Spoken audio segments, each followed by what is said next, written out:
In an era of turbulence and transformation, when the people of Israel cried out for a strong leader, a striking and tragic story emerges.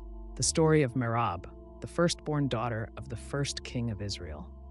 But who was this woman, whose name is often lost in the shadows of biblical history?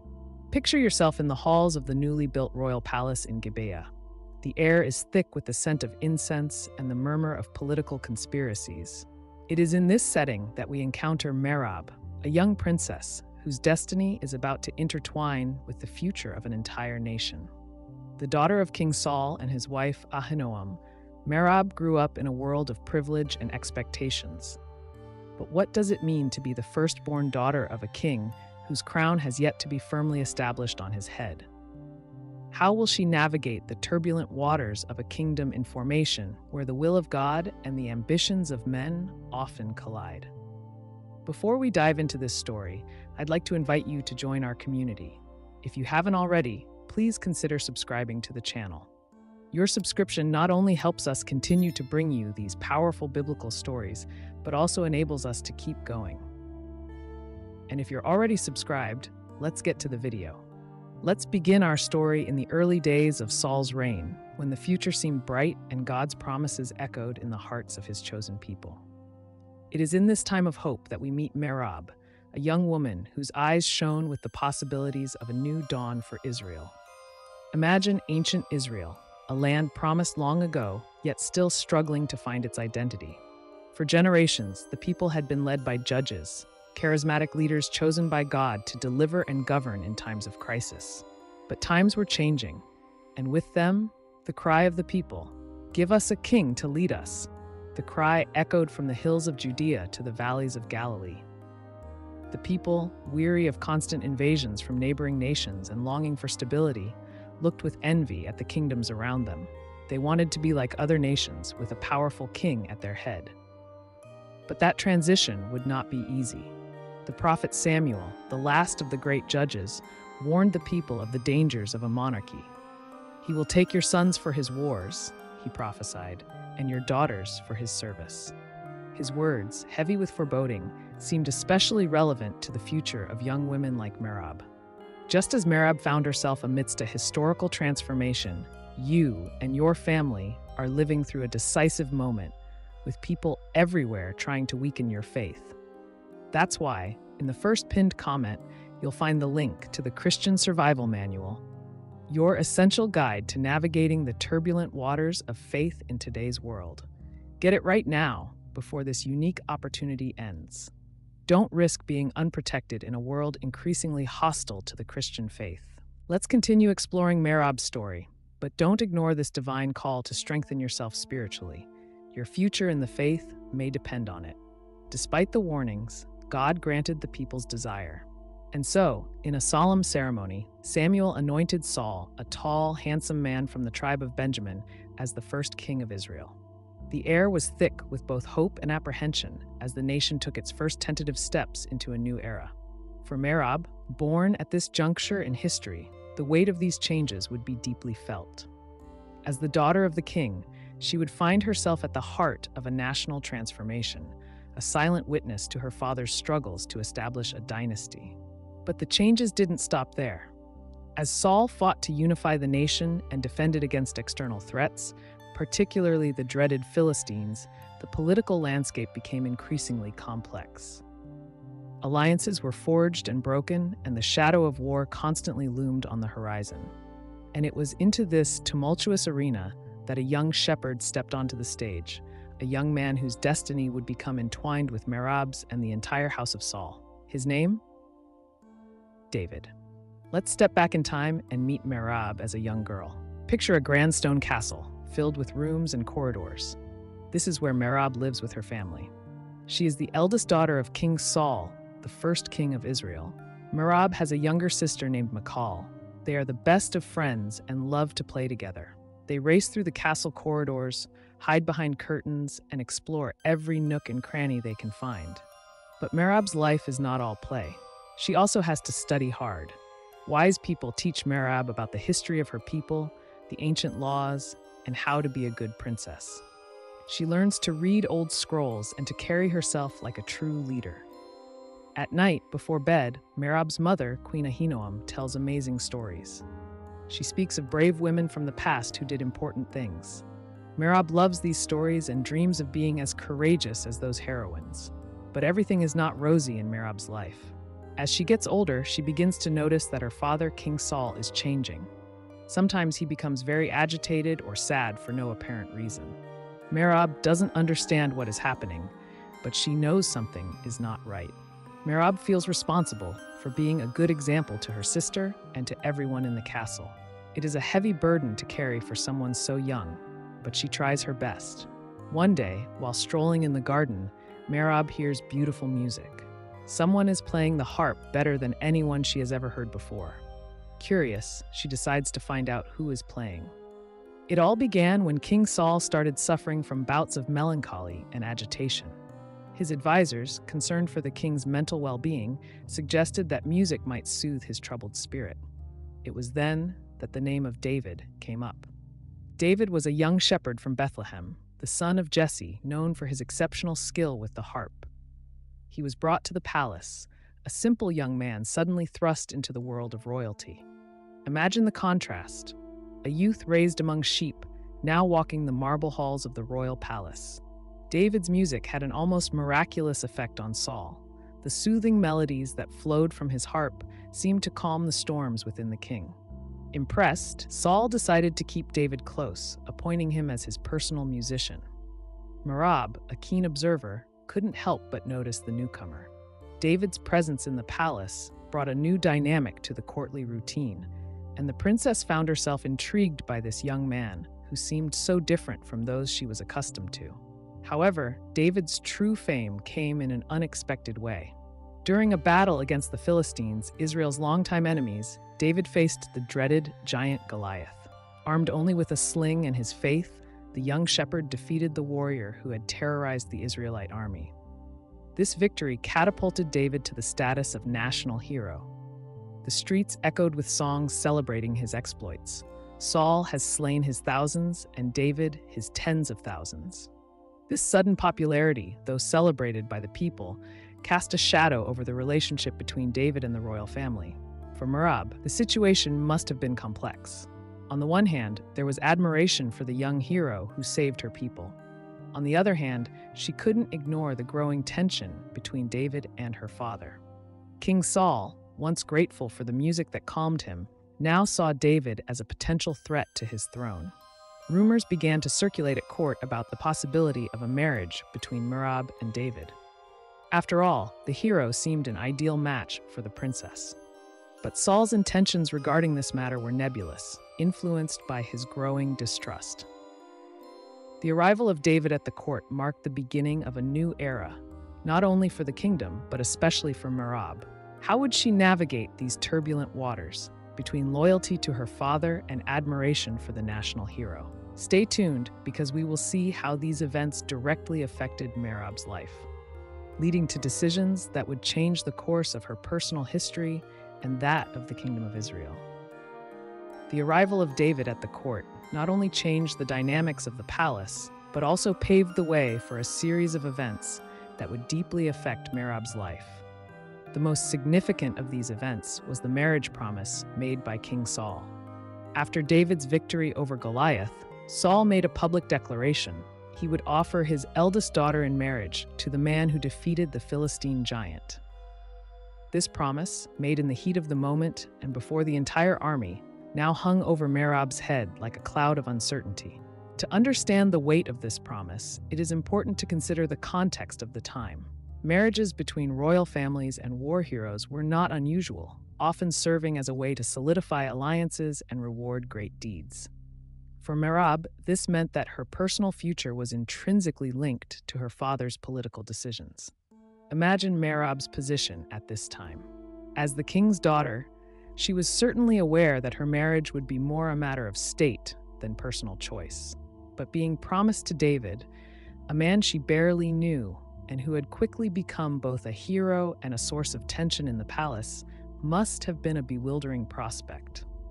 Saul's feeling regarding this promise was, at the very least, one of hesitation.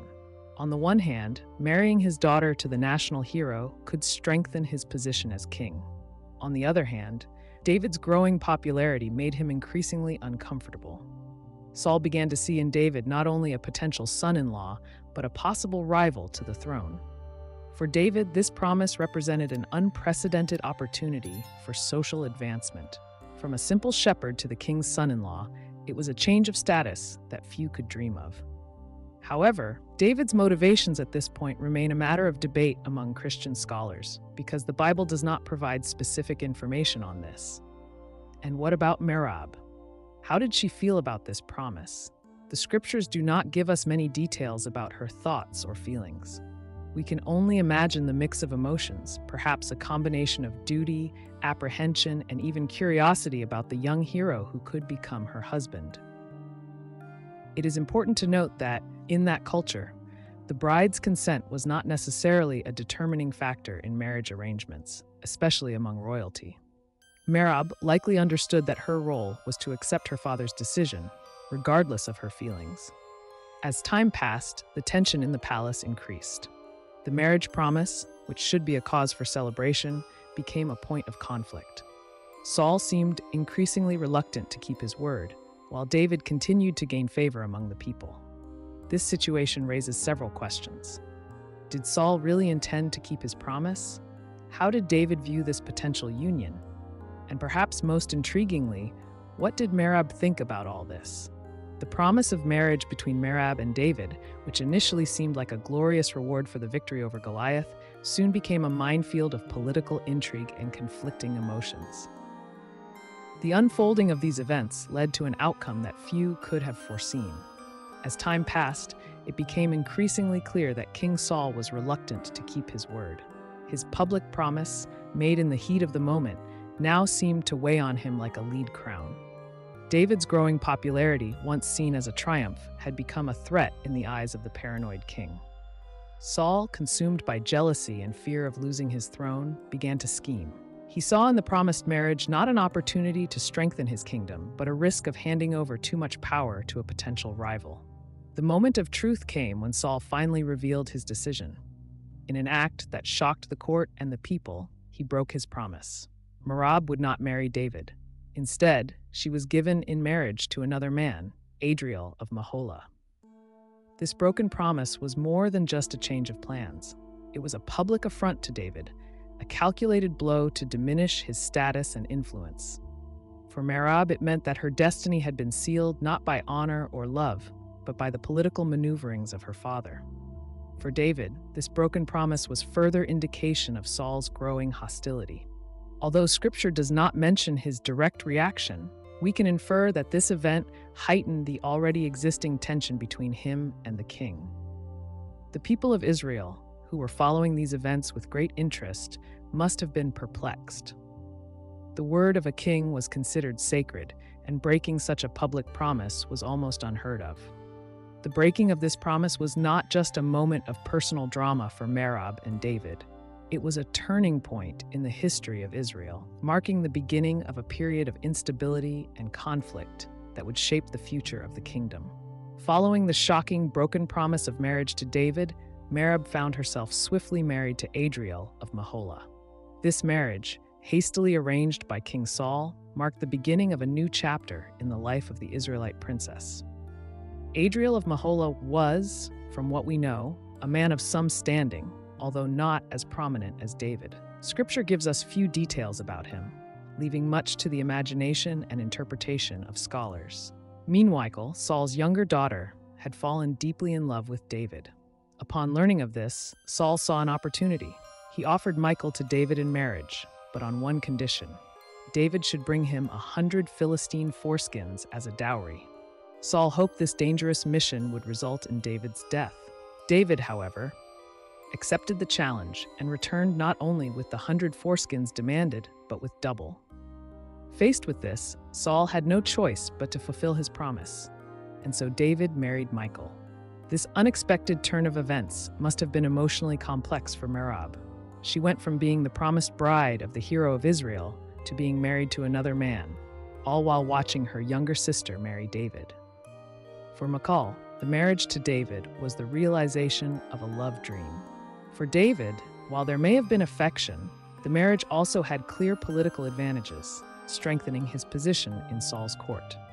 What began as a story of triumph, a young shepherd bringing down a giant, had devolved into a political nightmare that threatened to split the nation in two. At the eye of this hurricane were two men: Saul, the first king of Israel, once beloved and respected, now taken by internal phantoms, and David.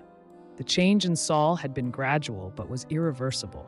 Where there had once been a self-assured leader, there now existed a tormented man, his restless eyes constantly searching the room for enemies only he could see. It all came to a head one night that changed everything. David, summoned to soothe the king with his music, was nearly struck down as Saul's spear flew through the air, embedding itself in the wall where his head had been seconds before. That night, David understood that his life at court was over. With a heavy heart, he fled, leaving behind not only his position, but also his wife Michal and his best friend Jonathan, both children of the man who now hunted him like an animal. In the midst of all this turmoil, Merab watched from afar, her heart divided. The father she loved was being lost day by day, consumed by an obsession she barely understood. The man who almost became her husband was now a fugitive, hunted like a bandit. And her sister, Michal, was caught in a web of divided loyalties, her love for David in direct conflict with her duty to her father. Saul, in his desperation, had reached the point of consulting a medium, something that he himself had forbidden throughout the kingdom. David, for his part, had sought refuge among the Philistines, Israel's mortal enemies. It was as if the world had turned upside down. But fate, as always, had its own plans. And as the wheels of history kept turning, no one could predict the price that would yet be paid, a price that Merab, tragically, would end up paying in a very personal way. The conflict between Saul and David reached its final point in a decisive battle against the Philistines. In the mountains of Gilboa, the army of Israel was defeated. Saul, witnessing his sons dead, including Jonathan, and his army routed, took his own life rather than fall into the hands of the enemy. News of the deaths of Saul and his sons spread quickly, leaving Israel leaderless and vulnerable. David, upon learning of this, was deeply shaken. Despite the years of persecution, he still respected Saul and especially mourned the loss of his best friend, Jonathan. With the fall of Saul, the people of Israel needed a new leader. David was first proclaimed king over Judah, his tribe. After a period of transition and some resistance, he was eventually anointed king over all Israel, uniting the kingdom. David ushered in a new era for Israel. He conquered Jerusalem, establishing it as the capital, and expanded the kingdom's borders. Under his rule, Israel grew in power and influence. For Merab, Saul's daughter, this period must have been one of mixed emotions. Grief over the loss of her family mingled with relief at the end of the conflict. The man who had almost become her husband now ruled the kingdom that had once belonged to her father. This part of the story is truly terrible and difficult. I will tell it in a straightforward way, but remember that we are talking about very heavy things. After David became king, an old problem came back to haunt Israel. The Gibeonites, a people who had made a peace treaty with Israel long ago, came to speak with David. They were very angry because Saul, the former king, had broken that treaty and killed many of their people. The Gibeonites wanted justice. They demanded that David hand over 7 men from Saul's family to be put to death. It was a horrible request, but they believed it was the only way peace could be restored. David found himself in a very difficult situation. He wanted no more violence, but he also knew he needed to do something to appease the Gibeonites and avoid more problems for Israel. After much thought, he made a decision that must have broken his heart. Among the men chosen were the sons of Merab. Remember Merab? Saul's eldest daughter, who almost married David himself. Her sons, who had nothing to do with what Saul had done, were handed over to the Gibeonites. It is difficult to imagine the pain of Merab at that moment. Her sons, her flesh and blood, were taken from her because of something her father had done a long time ago. She must have felt betrayed, angry, and in a great deal of pain. Merab's sons, along with the other men of Saul's family, were killed by the Gibeonites. It was a terrible day for everyone, especially Merab. David did not rejoice in this. The Bible tells us that afterwards he took the bones of Saul and Jonathan and buried them with care in the land of their family. Perhaps it was a way of trying to make peace with the past and show respect for Saul's family, even after everything that had happened. It is a part of the story that many people find difficult to understand. It shows that even good people like David sometimes do things that seem wrong to us. It makes us think about forgiveness, justice, and how to deal with the mistakes of the past. There are no easy answers, but it's important to think about these things and try to learn from them. Merab's often overlooked legacy is a powerful lesson in resilience and quiet dignity. As the daughter of King Saul, she lived a life marked by great change and profound loss, including the tragic death of her sons. Her story illustrates how political decisions impact ordinary lives and makes us question concepts of justice and power. Her legacy reminds us of the importance of compassion, the value of each life, and the need to consider the consequences of our actions. Before we end, don't forget that the link to the Christian Survival Manual is pinned in the comments below. And just as Merab's life changed in the blink of an eye, this offer can end at any time. Go directly to the comments, find the pinned link, and download it right now. And if you like this video, don't forget to like and subscribe to the channel. God bless you.